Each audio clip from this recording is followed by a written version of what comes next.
మన వాక్య భాగం, మన టాపిక్ ఏమంటే దేవునికి ఇచ్చేటప్పుడు సంతోషంగా ఇవ్వాలంటాడు.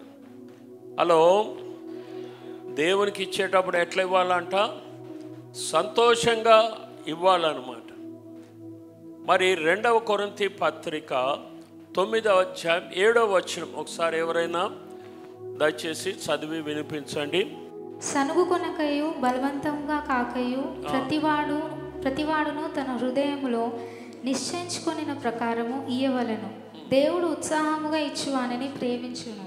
దేవుడు ఉత్సాహంగా ఇచ్చువానిని ప్రేమిస్తాడంట. ఎట్లా ఇవ్వాలి, ఎట్లా ఇవ్వకూడదు ఈ వచనంలో ఉన్నదా? సనగకుండా బలవంతంగా కాక ఇచ్చేటప్పుడు మనం ఎట్లా ఇవ్వాలంట చెప్పండి? సంతోషంగా ఇవ్వాలని దేవుని వాక్యము సెలవిస్తున్నారు. ఈరోజు ఈ వాక్య భాగాన్ని నేను ఎందుకు తీసుకున్నానంటే, ఈ మధ్యలో మాకు ఫైనాన్స్ మీటింగ్ అని ఒక కమిటీ ఉంది, ఫైనాన్స్ కమిటీ. ఆ మీటింగ్లో మేము కూర్చున్నప్పుడు అందులో ఒక వ్యక్తి ఏమన్నాడంటే, పాస్టర్ గారు, మన సంఘంలో ప్రతిసారి ఇయ్యండి అని చెప్తుంటే కొంతమంది సనుగుకుంటున్నారు, ఎప్పుడు చూసినా ఏదో ఒకటి ఇవ్వండి అంటున్నారు అని అన్నాడు అనమాట. అప్పుడు నాకు అనిపించింది, ఇవ్వడం గురించి మరొకసారి నేను వాక్యం చెప్తే చాలా బాగుంటుందేమో అని అనిపించింది. మంచి దైవ సేవకుడు, చాలా అనుభవం కలిగిన వాడు, నారాయణగూడ బ్యాప్టిస్ట్ చర్చ్ పాస్టర్ గారు. నేను ఆయనతో కలిసి పనిచేసేటప్పుడు ఆయన పదే ఒక మాట అనేవాడు. ఏమనేవాడంటే, నన్ను ఇప్పటికీ సుధా అనే పిలుస్తాడు అనమాట, ముద్దుగా సుధా అని పిలుస్తాడు. అయితే ఆయన ఏమన్నాడంటే, సుధా నువ్వు గమనించు, సంఘములో దేవుని కొరకు ఇచ్చేవాళ్ళు ఎప్పుడు కూడా సనుగరు. వాళ్ళు ఎవరు సనుగుతారో తెలుసా? ఎవడైతే దేవునికి ఇయ్యాడో వాడే సనుగుతుంటాడు అనమాట. ఇది ఒక రహస్యం. నేను కూడా గమనించిన, 40 సంవత్సరాలు ఇచ్చేవాళ్ళు సంతోషంగా ఇస్తూనే ఉన్నారు. ఎవడైతే ఇయ్యడో వాడే గొనుగుతుంటాడు, సనుగుతూ ఉంటాడు. కాబట్టి ఈరోజు మనము సంతోషంగా దేవునికి ఎట్లా మనము ఇవ్వగలుగుతాం, దానికి ముందు ఒకటి గమనించాలి. మనము ప్రతి నెల కొన్ని బిల్స్ కడుతూ ఉంటాం. ఉదాహరణకు ఇంటి అద్దె కడతాం, చిట్టీల కొరకు డబ్బులు కట్టాలి. ఎందుకంటే చిట్టీలు ఎత్తినప్పుడు సంతోషంగా డబ్బులు తీసుకున్నాం, కానీ ఇచ్చేటప్పుడు మనము ఎట్లా ఇస్తున్నాం? బిల్స్ పే చేయాలి. కాబట్టి మనం ఇచ్చేటప్పుడు సంతోషంగా ఇస్తున్నామా, బాధతో ఇస్తున్నామా? ఏ విధంగా మనం ఇస్తున్నాం? ఈ ఉదయకాలమందు నేను మీతో ఒక మంచి రహస్యాన్ని పంచుకోవాలని ఆశిస్తున్నాను. అదేమో తెలుసా అండి? మనము దేవునికి ఇవ్వాలి అని అంటే, సంతోషంగా ఇవ్వాలంటే, మొట్టమొదట మనకు మాదిరి ఎవరో తెలుసా? యేసు ప్రభువే మనకు మాదిరి అండి. దేవునికి స్తోత్రం, హల్లెలూయా. యేసు ప్రభు ఇచ్చే దేవుడు. చెప్పండి అందరూ, యేసు ప్రభు ఇచ్చే దేవుడు. మీరు బాగా గమనించండి, మన దేశంలో ఎంతోమంది దేవుళ్ళు, దేవతలు అనబడిన వాళ్ళు ఉన్నారు. ఎవ్వరే కానీ ఇచ్చేవాళ్ళు కాదు, అందరు కూడా తీసుకునేవారా అన్నమాట. నాకు మేకను కొయ్యాలి, నాకు కోడిని కొయ్యాలి, నాకు నిలువుడు దోపిడి కావాలి అని అంతా తీసుకునే వాళ్ళే కానీ ఇచ్చే దేవుళ్ళు, దేవతలు ఎవరూ లేరు. మన యేసయ్య అయితే ఇచ్చేటువంటి దేవుడు. ఏమిచ్చినాడండి యేసు ప్రభు? ఆయన ప్రాణమే మన కొరకు ఇచ్చినాడు. దేవునికి స్తోత్రం, హల్లెలూయా. దేవుడు లోకమును ఎంతో ప్రేమించెను, కాగా ఆయన తన అద్వితీయ కుమారుడైన యేసు ప్రభునే మనకిచ్చాడంట. ప్రేమకు చిహ్నం. మనం ఒక వ్యక్తిని ప్రేమిస్తున్నామనంటే దానికి గుర్తు ఏమనగా, నువ్వు ఇచ్చేదాన్ని బట్టి అది ఆధారపడి ఉంటుంది అన్నమాట. దేవుడు మానవులను ప్రేమించాడు. బాగా వినాలి, దేవుడు మానవులను ప్రేమించాడు. మానవుల కొరికే సృష్టి యావత్తు కూడా చేశాడు అన్నమాట. మీరు గమనించినట్లయితే ఒక శాటిలైట్ అని ఉంటుంది. ఈ శాటిలైట్ ఒక చిన్న గది అంతా ఉంటుంది అన్నమాట. ఈ గది అంతా ఉంటుంది శాటిలైట్. శాటిలైట్ కన్నా కూడా భూమి కొన్ని 100 రెట్లు పెద్దదన్నమాట. హలో, భూమి చాలా రెట్లు పెద్దది. భూమి కన్నా సూర్యుడు కొన్ని 100 రెట్లు పెద్దవాడు. ఆ సూర్యుని కన్నా ఒక్కొక్క నక్షత్రము కొన్ని 100 రెట్లు పెద్దదంటాడు. అయితే సూర్యుడు పెద్ద కనబడతాడా, నక్షత్రాలు పెద్ద కనబడతాయా? సూర్యుడే పెద్ద ఎందుకు? సూర్యుడు భూమికి కొంచెం దగ్గరలో ఉన్నాడు, నక్షత్రాలు చాలా దూరం ఉన్నాయి. వాస్తవానికి సూర్యుడి కన్నా ఒక్కొక్క నక్షత్రము కొన్ని 100 రెట్లు పెద్దదన్నమాట. అటువంటి నక్షత్రాలు కొన్ని వేల నక్షత్రాలు కలిస్తే దాన్ని గ్యాలాక్సీ అని అంటారు ఇంగ్లీష్లో. అటువంటి గ్యాలాక్సీస్ కొన్ని వేల గ్యాలాక్సీస్ అంతరిక్షంలో ఉన్నాయి. ఆ గ్యాలాక్సీ అంతా చూస్తే భూమి ఎంత ఉంటుందండి? ఇంత చిన్నగా కనబడుతుంది అనమాట. ఇంకా భూమిలో మానవుడు ఎంత ఉన్నాడో చూడండి కదా. ఆ మానవుని కొరకు దేవుడు పరలోక సమస్త వైభవం వదిలిపెట్టి తను తాను రిక్తునుగా చేసుకొని మానవ స్వరూపము ధరించి నీ కొరకు నా కొరకు పశువుల పాకలో పుట్టి ఏ పాపము చేయకుండా మానవులందరి పాపాల కొరకు ఆయన తన సిలువలో తన సొంత రక్తాన్ని ఆయన కార్చాడండి. అందుకే అపోస్తుల కార్యం 20:28 ఏముంది? దేవుడు తన స్వరక్తం ఇచ్చి సంపాదించినటువంటి మరి సంఘము అనే మాట ఇక్కడ మనము చూస్తున్నాం. దేవుడు ఆయన ప్రాణం పెట్టడం ద్వారా మనకి ఎటువంటి రక్షణ ఇచ్చినాడంటే గొప్ప రక్షణ ఇచ్చినాడు. అంత మాత్రమే కాకుండా రక్షణతో పాటు నూతన జీవితాన్ని, నవీన స్వభావం, కొత్త జీవితాన్ని దేవుడు మనకు దయచేశాడు. మనం ఈ లోకంలో దేవుని కొరకు జీవించడానికని పరిశుద్ధాత్మ దేవుడు మనకి ఇచ్చాడు. దేవుని మందిరంలో సేవ చేయడానికి వరములను దేవుడు మనకిచ్చాడు. నిరీక్షణ దేవుడు మనకిచ్చాడు. ఆ సిలువలో ఏం జరిగిందంటే మన పాపమంతా తనపైన వేసుకున్నాడు. ఆయన నీతి అంతా కూడా దేవుడు మనకు ఇచ్చినాడండి. మనకు మంచి సంఘ సహవాసాన్ని దేవుడు ఇచ్చినాడు. దేవుని వాక్యమైన పరిశుద్ధ గ్రంథం అనేక మంది ప్రాణాలు పెట్టి దీన్ని కాపాడినటువంటి అతి శ్రేష్టమైన గ్రంథాన్ని దేవుడు నీకు నాకు ఇచ్చాడు. మంచి సంబంధాలు దేవుడు మనకిచ్చాడు. మంచి ఈవులు దేవుడు మనకిచ్చాడు. మంచి కుటుంబాన్ని దేవుడు మనకిచ్చాడు. మంచి ఉద్యోగాన్ని దేవుడు మనకిచ్చాడు. ఈ లోకంలో మంచి పేరు ప్రఖ్యాతలు దేవుడు మనకి ఇచ్చాడు. మనకు డబ్బును కూడా దేవుడు ఇచ్చాడు. అందుకే 1 యోహాను 1:3 యోహాను సువార్త 1:3 ఏం రాయబడిందో తెలుసండి? సమస్తము ఆయన మూలముగా కలిగింది, ఆయన లేకుండా ఏది కూడా కలిగింది. ఈరోజు మనము కలిగినదంతా కూడా ఎవరిని బట్టి కలిగింది? ఎవరని చెప్తారా? కేవలం ఆ యేసు ప్రభు యొక్క శిల్వ కార్యాన్ని బట్టి. నేను అందుకే ప్రతిరోజు ఉదయకాలం లేచి బైబిల్ చదువుకొని ప్రార్థన చేసేటప్పుడు వీటన్నిటి కొరకు నేను దేవుని స్తుతిస్తూనే ఉంటాను. ప్రభా, ఎంత మంచి వాక్యాన్ని, శ్రేష్టమైన వాక్యాన్ని ఇచ్చావు ప్రభా. ఎంత మంచి సంఘ సహవాసాన్ని ఇచ్చావు తండ్రి. మీ సేవ చేసే ధన్యతని ఇచ్చావు ప్రభా. మంచి కుటుంబాన్ని, భార్య పిల్లలు నాకు ఇచ్చావు తండ్రి. మంచి ఆరోగ్యాన్ని నాకు ఇచ్చావు ప్రభా. మరి సమాజంలో మంచి పేరును నాకు ఇచ్చావు ప్రభా అని వీటన్నిటిని బట్టి నేను దేవుణ్ణి స్తుతిస్తున్నాను. ఇప్పుడు చెప్పండి, మన దేవుడు ఎటువంటి దేవుడు? ఆయన ఇచ్చేటువంటి దేవుడు.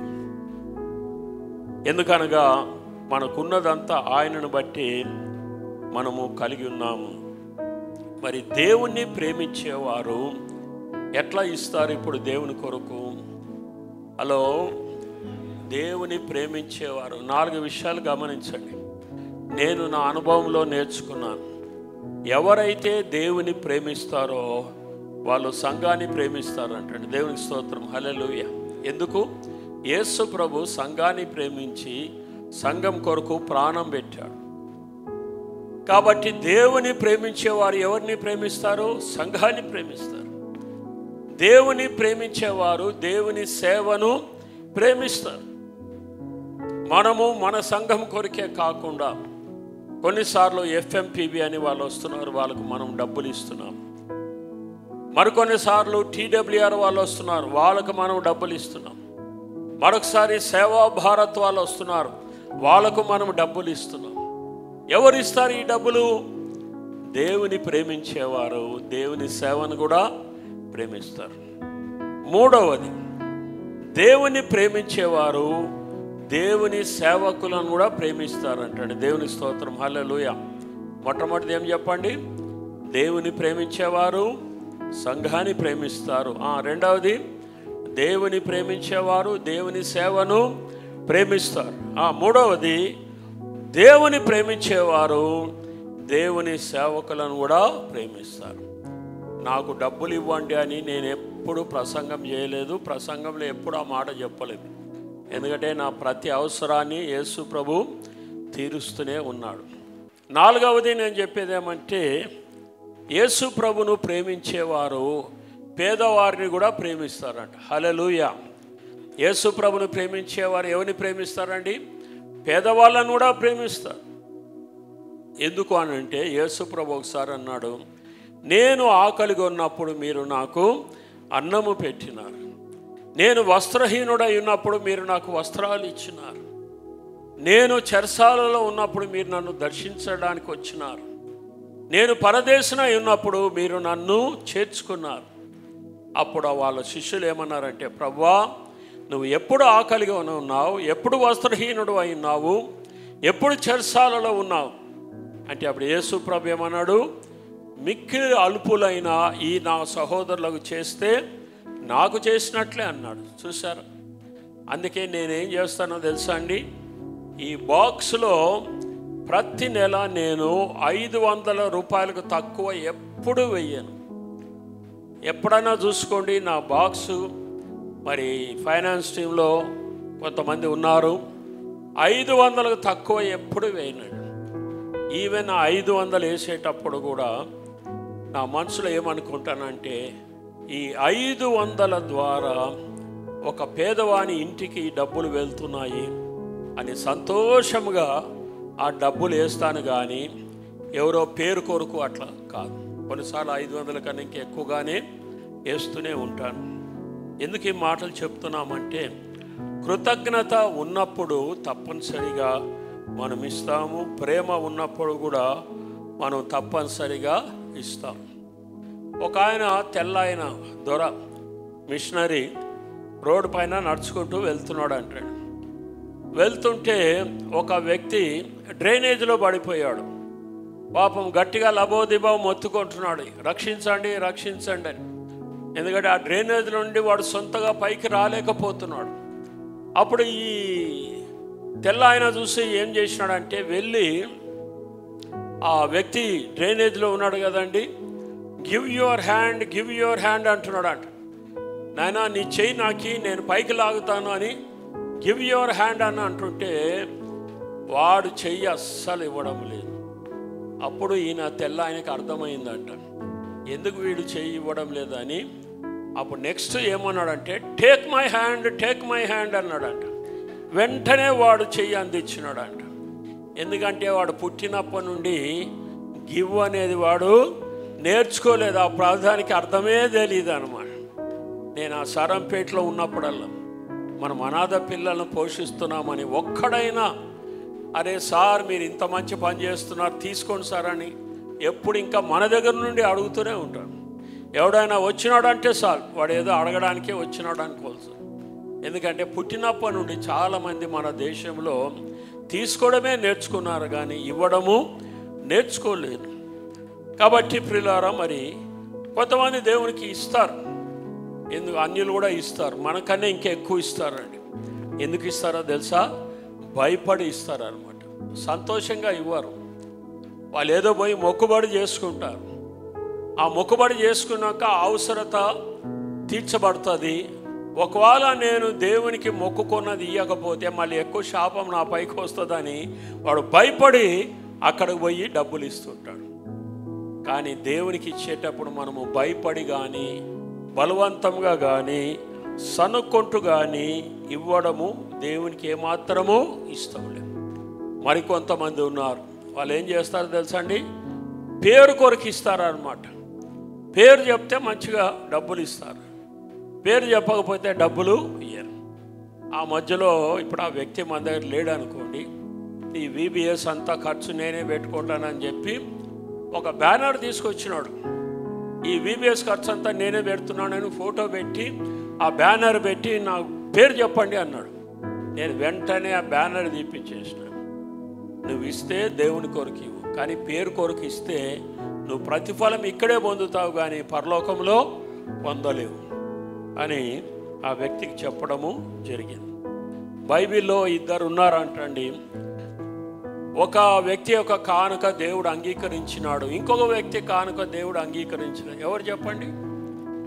కయ్యను, హేబెల్.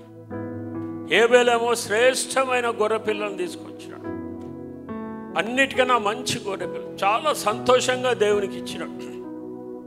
ఈడు కయ్యను ఏదో ఇవ్వాలి కదా మా తల్లిదండ్రులు చెప్పినారని సనుక్కుంటూ గొనుక్కుంటూ ఇచ్చినాడు.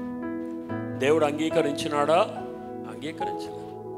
సో నేను మనవి చేసేది ఏమంటే, మన సంఘంలో ఎప్పుడైనా నువ్వు దేవుని కొరకు ఇస్తే పేరు కొరకు ఇవ్వద్దు, ఏదో భయపడి ఇవ్వద్దు, సనగకుండా ఇవ్వద్దు. ఇస్తే ఎట్లా ఇవ్వాలంటే సంతోషంగా, ఈరోజు నేను ఈ స్థితిలో ఉన్నానంటే అది కేవలం దేవుని యొక్క కృప. దేవునికి ఎంత ఇచ్చినా కూడా తక్కువే అని మనం అనుకోవాలన్నమాట. ఎవడైనా సనిగినాడు గొనిగినాడు అంటే వాడు యేసు ప్రభుని ఇంకా అర్థం చేసుకోవాలన్నదే నా మటుకు నేను నమ్ముతున్నాను. ఇంకా దేవునికి ఇస్తే ఎట్లా ఇవ్వాలో తెలుసా అండి? త్యాగం చేసుకుంటూ ఇవ్వాలంటండి. హలో, బాగా గమనించండి. దేవునికి ఇస్తే ఎట్లా ఇవ్వాలి? ఎందుకు త్యాగం చేస్తూ ఇవ్వాలి? యేసు ప్రభు కూడా త్యాగం చేసే మన కొరకు ప్రాణం పెట్టినాడు. దేవుని బిడ్డలు కూడా త్యాగం చేసుకోవాలి. ఆ విధంగా దేవునికి ఇవ్వగలిగితే చాలా బాగుంటుంది. నాకు జీతం వస్తుంది సంఘము నుండి, అందరితో పాటు నేను దశం భాగం ఇస్తే బాగుండదని పాస్టమ్మతో నేను చెప్పినాను అనమాట. ఇప్పటి నుండి మనము 15% ఇద్దాం, ఎందుకంటే దేవునికి ఎంత ఇచ్చినా కూడా తక్కువే, 15%. సో అప్పటి నుండి ఇప్పటి వరకు నేను పాస్టమ్మ కూడా మరి దశభాగం వేస్తున్నాం. నేనైతే 15% రెగ్యులర్గా వేస్తున్నాను. అంత మాత్రం కాకుండా నాకు వచ్చిన డబ్బుల్లో కొంత పాస్టర్లకు ప్రతి వారము ఎవరో ఒకరో ఇద్దరు పాస్టర్లకు నేను సహాయం చేస్తుంటాను, పేదవాళ్ళకు సహాయం చేస్తూ ఉన్నాను. అందుకే మా బంధువులు, మా సిస్టర్స్ ఉన్నారు కదండి, దేవుడు వాళ్ళందరినీ ఆశీర్వదించినాడు. వాళ్ళు మన ఆస్ట్రేలియాలో ప్రసన్న సిస్టర్ ఉన్నారు, ఆమె కూడా ఎప్పుడైనా డబ్బులు పంపిస్తే పాస్టర్ గారు దయచేసి ఇవి సేవ కొరకు వాడకండి, మీ కొరకు వాడుకోండి అని చెప్తుంటారు. మన మధ్యలో నరసింహ బ్రదర్ కూడా, నేను ఎందుకంటే ఈ డబ్బులన్నీ ఆయన దగ్గర పెడుతుంటాను. ఎందుకు బ్రదర్ మీరు వాడుకోవచ్చు కదండి అని అన్నాను. లేదు లేదు, సేవ కొరికే వాడదామని ఆ డబ్బులన్నీ సేవకి ఇచ్చేస్తాను. ఎందుకు? నాకు బాగా తెలుసు ఈరోజు నేను ఈ స్థితిలో ఉన్నానంటే కేవలము యేసు ప్రభు. ఎంత ఇచ్చినా కూడా తక్కువని నేను గ్రహిస్తున్నాను. కాబట్టి ప్రియులారా, మనం ఏ విధంగా దేవుని కొరకు ఇస్తున్నాం? రెండవది, నేను ప్రతిరోజు ఒకరికి కానీ ఇద్దరు కానీ నా సాక్ష్యాన్ని పంచుకుంటూనే ఉన్నానండి. ఈ వారంలో 3 ట్యాక్సీ డ్రైవర్లకు నేను నా సాక్ష్యాన్ని పంచుకున్నాను. ఎందుకంటే ఇంతకుముందు మనకు డ్రైవర్ ఉండేవాడు, ఇప్పుడు డ్రైవర్ కూడా లేడు. ఆ గట్కేశ్వర్ నుండి రావాలంటే క్యాబ్లో రావాలా, క్యాబ్లో వెళ్ళాలి. అదొక మంచి అవకాశం.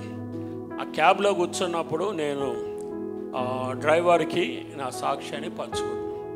మన 2 ప్లంబర్స్ వచ్చినారు, వాళ్ళకు అంటే ఈ వారంలో సౌలు గారి కోట అయిపోలేదు కానీ నా కోట అయితే అయిపోయింది. 5గురికి అయితే నేను సాక్ష్యము చెప్పినాను. మరి చాలామందికి నేను ట్రైనింగ్ ఇచ్చినాను. పోయిన వారము ఫస్ట్ బ్యాచ్ ట్రైనింగ్ జరిగింది. ఎంతోమంది పాస్టర్లు వచ్చారు, హైదరాబాద్ నుండి కొంతమంది వచ్చినారు. దాదాపు 50 మంది ట్రైనింగు పొందుకున్నారు. కాబట్టి పోయిన వారం నాకు ఎంతో ఆనందం, ఎంతో సంతోషం కలిగింది. ఇప్పుడు 3 సంఘాలు ఉన్నాయి హైదరాబాద్లో. వాళ్ళు సెల్ గ్రూప్స్ స్టార్ట్ చేసినారు. నేను వెళ్ళి వాళ్ళకు లీడర్షిప్ సెల్ కూడా అక్కడ ప్రారంభించడము జరిగింది. ఇదంతా దేని బట్టి జరుగుతున్నదనంటే మన సంఘములో సంతోషంగా ఇచ్చేవారు ఉన్నారు. వారు ఆ విధంగా ఇవ్వకుండా ఉంటే ఈ మందిరాన్ని మనము కట్టిండే వాళ్ళము కాదు. సంతోషంగా ఇచ్చేవారు ఈ సంఘంలో లేకపోతే ఆ ట్రైనింగ్ సెంటరు కట్టిండే వాళ్ళము కాదు. సంతోషంగా ఇచ్చేవారు ఈ సంఘంలో లేకపోతే నేను అనేకమైన ప్రాంతాలు తిరిగి ఎంతోమంది పాస్టర్లకు ట్రైనింగ్ ఇచ్చి ఉండేవాడిని కాదు. అందుకే మన సంఘాన్ని బట్టి నేను చాలాసార్లు గర్విస్తూ ఉంటానన్నమాట. ఈ సంఘం ఏ సంఘం అంటే ఇచ్చే సంఘం. మామూలుగా ఇచ్చేది కూడా కాదు, త్యాగం చేసుకొని ఇచ్చేవారు ఉన్నారు. నేను అప్పుడప్పుడు అనుకుంటా బాగా డబ్బులు ఉన్న వాళ్ళు ఎక్కువ ఇస్తారేమో అని. బాగా డబ్బులు ఉన్న వాళ్ళు ఇవ్వరండి. డబ్బులు లేని వాళ్ళు త్యాగం చేసుకుంటూ ఈ సంఘంలో ఎంతోమంది ఇచ్చేవారు ఉన్నారు. వాళ్ళని చూసినప్పుడు నాకు అనిపిస్తుంది నేను ఇంకా నమ్మకంగా పనిచేయాలని నాకు అనిపిస్తూ ఉంటుంది అన్నమాట. కాబట్టి ప్రియులారా, మనం ఇచ్చేది సంతోషంగా ఇవ్వాలి. రెండవది త్యాగం చేసుకుంటూ ప్రభు కొరకు ఇవ్వాలి. 5 రొట్టెలు 2 చేపలండి కదా. ఎవరిచ్చినారు? యేసు ప్రభుకు. తెలుసా మీకు? 5 రొట్టెలు 2 చేపలు. ఎవరు? చిన్న పిల్లవాడు, వాని పేరు కూడా లేదు కదా, పేరు కూడా లేదన్నమాట. 5 రొట్టెలు 2 చేపలు. అప్పటికే 3 రోజులు అయిపోయింది. అందరూ ఆకలితో ఉన్నారు. ఆ విషయం యేసు ప్రభువే గ్రహించాడు. వీళ్ళంతా ఆకలితో ఉన్నారు, వీళ్ళని ఈ విధంగా పంపించకూడదని. అప్పుడు ఆ అబ్బాయి దగ్గరికి వెళ్ళి యేసు ప్రభుకి కావాలని, ఆయన నీ దగ్గర ఎన్ని రొట్టెలు ఉన్నాయని అంటే, నా దగ్గర అంకులు 5 రొట్టెలు ఉన్నాయి, 2 చేపలు ఉన్నాయి. అందులో నేను ఒక 2 రొట్టెలు 1 చేప తీసుకుంటాను, తక్కింది యేసు ప్రభుకి ఇచ్చేస్తా అన్నాడా? అనలేదండి. ఎంత గొప్ప సంగతి. మొత్తం ఇచ్చేస్తాడు. యేసు ప్రభుకే కదా, తీసుకోండి, మొత్తం తీసుకోండి అంకుల్ అని. అందుకే ఆ అబ్బాయి ఇచ్చిన దానిని బట్టి 5,000 మంది, కేవలం పురుషులు మాత్రమే, అంటే స్త్రీలు పిల్లలు అయితే ఎంతమంది ఉంటారు, అందరూ సమృద్ధిగా తిన్నారు అంటండి. ఎందుకంటే ఒక బాలుడు ఉన్నదంతా యేసు ప్రభుకు ఇచ్చేస్తాడు. ఇటువంటి ఉదాహరణలు బైబిల్లో అనేకమైనవి మనకు ఉన్నాయి. కాబట్టి ఇప్పుడు మనం ఇచ్చేది ఎట్లా ఇవ్వాలండి? దేవునికి సనుగుతూ గొనుగుతూ ఇవ్వాలా, లేకపోతే పేరు కొరికి ఇవ్వాలా, బాధపడుతూ ఇవ్వాలా, సంతోషంగా ఇవ్వాలా? ఎవరు సంతోషంగా ఇస్తారంటే, ఒకటి దేవుణ్ణి ప్రేమించిన వారు, దేవుని పట్ల కృతజ్ఞత కలిగిన వారు. ఈరోజు నేను ఒక పాట పాడుకుంటున్నాను నా మనసులో. ఈ వాక్యం అంతా ధ్యానించినప్పుడు నా మనసులో ఒక పాట పాడుకుంటున్నా. ఏం పాట అంటే, ఏమిచ్చి నీ రుణము నేను తీర్చుకోగలుగుతాను. ఓసారి ఆ పాట పాడేటప్పుడు నాకు కళ్ళల్లో నీళ్ళు వస్తుంటాయి. ఎందుకంటే నేను ఒకప్పుడు ఎట్లా ఉన్నాను, ప్రభు ఈరోజు నన్ను ఏ స్థితిలో ఉంచినాడు. ఇవన్నీ జ్ఞాపకం చేసుకున్నప్పుడు మన కళ్ళల్లో నీళ్లు రాకుండా ఉండలేము.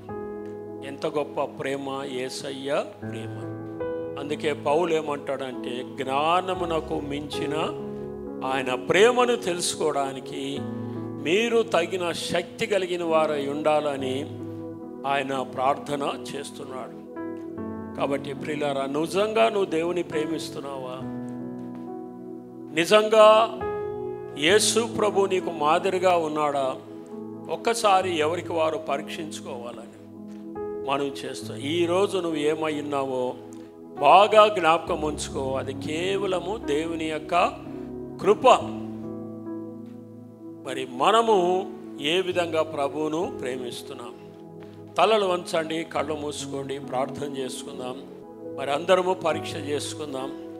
ఒకవేళ ఇక్కడ ఉన్నటువంటి వారిలో ఇంకా ఎవరైనా యేసు ప్రభుకు హృదయం ఇవ్వకపోతే ఇప్పుడైనా మీ హృదయాన్ని యేసు ప్రభుకి ఇచ్చి, ఎందుకంటే యేసు ప్రభు అడిగింది ఒకటి అడిగినాడు, నా కుమారుడా నీ హృదయం నాకు ఇమ్మని అన్నాడు. నీ హృదయం ఇవ్వకుండా ఏమిచ్చినా కూడా ప్రభు అంగీకరించాడు. ఆయనకి నీ హృదయం ఇస్తే నీ హృదయాన్ని బాగు చేస్తాడు, నీకు నూతన జీవితాన్ని ప్రసాదిస్తాడు. తలలు వంచి కళ్ళు మూసుకొని ప్రార్థన చేద్దాం. నీ దాసు నిలబెట్టుకొని ప్రభు మీరు ఇచ్చిన వాక్య హెచ్చరిక కొరకు స్తోత్రాలు చెల్లిస్తున్నాం ప్రభా. మేము ఇచ్చేది ప్రభా సనుకొనగా ఉనుకొనగా తండ్రి సంతోషంగా త్యాగపూరితంగా ఇవ్వడానికి సహాయం చేయండి తండ్రి. ఆ విధంగా బేతేలు సంఘంలో ఉన్న ప్రతి ఒక్కరూ ఆ విధంగా మేము తండ్రి ప్రభా సిద్ధపరుస్తుంది. నీకు స్తోత్రాలు వందనాలు చెల్లిస్తున్నాం. ఎందుకంటే ప్రభా మీరు ఇచ్చే దేవుడుగా ఉన్నారు కాబట్టి, మీ ప్రాణమే మా కొరకు ఇచ్చిన దేవుడుగా ఉన్నారు. నీకు స్తోత్రాలు. ఆ విధంగా నా తండ్రి మరి సంఘస్థుల మేము, మీ బిడ్డలమైన మేము నా తండ్రి ప్రభా అనేకులకు తండ్రి ప్రభా ఆ విధంగా సాదృశ్యంగా మాదిరికరంగా ఆయా మార్గదర్శకంగా జీవించే కృప మీరు దయచేయండి తండ్రి. మీకు వందనాలు స్తోత్రాలు. ఇంకా నా ప్రభా వాక్యాన్ని విని ప్రభా మరి ఇంకా నీకు దూరంగా ఎంతమంది ఉన్నారో వారితో మాట్లాడని నిశ్చిత వారి ఉండి తండ్రి ప్రభా వారి హృదయంలోకి తండ్రి నేను చేర్చుకొని నీ బిడ్డలుగా నీ కొరకై సాక్షాత్తం జీవించడానికి సహాయం చేయమని వచ్చిన ప్రతి బిడ్డని బట్టి నీకు వందనాలు స్తోత్రాలు చెల్లిస్తూ మరి తిరిగి నా ప్రభా ఎల్సీ మీటింగ్లో పాల్గొనే కృప మాకు అందరికీ దయచేయమని నీ దాసునికి ఇచ్చిన ఆరోగ్యాన్ని బట్టి, ఆశని బట్టి, ఆసక్తిని బట్టి వందనాలు స్తోత్రాలు. వారి కుటుంబాన్ని పరిచయం మీరు దీవించి మీరే మహిమ ఘనత ప్రభావాలు పొందుకొనమని యేసు నామములో అడిగి వేడుకొని పొందినాము తండ్రి. ఆమేన్.